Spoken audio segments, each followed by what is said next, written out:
पत्नी तरी म्हणते काय ठेवा 8 दिवस घरी, तेही तर म्हणते घेऊन जा म्हणते, हे वास येऊन राहिला.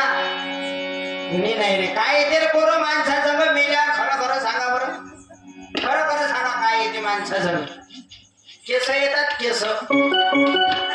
काय तुमच्या इकडे देतात का केस? आमच्याकडे देतात केस. आणि तेही चांगला माणूस असला तर भेटते, नाही तर संत केसही द्यायला घाबरते. काय केलं म्हणते ना माझ्यासाठी? केसन पेसन भर केसच कोण देते रे बाबू? ते येतात म्हणून देतात. पाय कोण नाही द्या, हात कोण नाही देत. एखादा हात की मा बाप मेला म्हणून मी हात देतो, त्याला माहिती हात देतो डबल येत नाही. जातील कुठे? 15 दिवसांना जाग्यावर. भाऊ चांगलं काम केलं तर बायाही लढतात, गणगोतही लढते माणसाले. एक नंबरचा बदमाश असला त्याच्यासाठी कोण लढते हो? बेवड्यासाठी. बरोबर त्याच्या त्याच्यासाठी 2 बाया सांगा लागतात लढायला. परवाच्या दिवशी भाऊ मी एका मैत्रीत गेलो अंतविधीत, तिथं बाया सांगेल होत्या 2 भाड्यानं लढायले. धूम लढतात त्या बाया. बरं ते ओळखू येते भाऊ लढलं. त्या बाया कशा लढत मी सांगावं नाही वाटत, पण आज सांगू जातो. अरे बाबा बाया कशा लढत? पहिला अवघड तर लय भारी असतो. की अचानक कसे केले बाप्पा,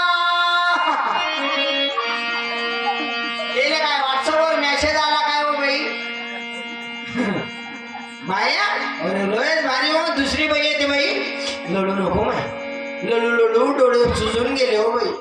नाही ना पार्वता बाई तुला काय सांगू बाई,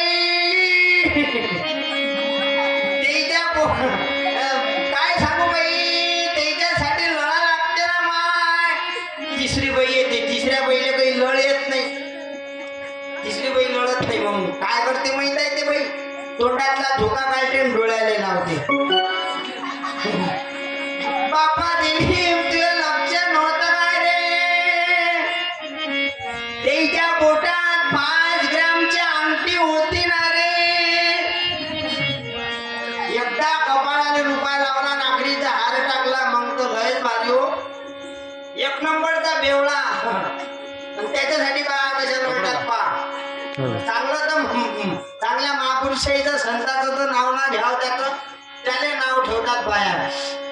पचे पंढरपूरची विठोप्पा दिसून राहिले बाप्पा. विठोप्पा हा पक्का फेपळला बेवळा दारून. जाताना म्हणते चालले काय तुम्ही? नाही ठेव ना त्याने हरभऱ्यात भुजाळणं. ठेव बावलं म्हणून ठेव त्याले. अरे कोण कोणाचा या जगात? तुम्ही नाही रे बाबा. अरे स्वतःला बघावं लागते. अरे पती पत्नी पैसा असले तर आहे, मुलंही पैसा असले तर आहे, पण माणसाला क्वालिटी कमावणं आपल्या हाती आहे. संस्कार टाका लहान लहान मुलांना. आणि गणपती बाप्पाचा उदू नेहमी चालू द्या. भाऊ 2-2.5 घंटे झाले, 11 वाजले. 9 वाजतापासून तुम्ही बसलेल्या. 2 घंटे आपलं कीर्तन असते. चालू का कीर्तन? रातभर अबे आम्हाला 400 किलोमीटर जावं लागते ना. रातभर प्रवासात असतो, मरण घेतली सांगता येत नाही बाबा. आज बोलून राहिलो उद्या नसू शकतो. अरे भांडू नका, कोर्ट कचेरी करू नका. गाव एकत्रित राहा, गावात एकत्रित ठेवा. तुमच्या गावातून मोठे मोठे लोक झाले पाहिजेत. राजकारणात सतर्क राहा तरुण भावांनो, पण राजकारणात सतर्क राहताना कोणाचे झेंड्याकडे लक्ष देऊ नका, कोणाचे झेंडे उचलू नका.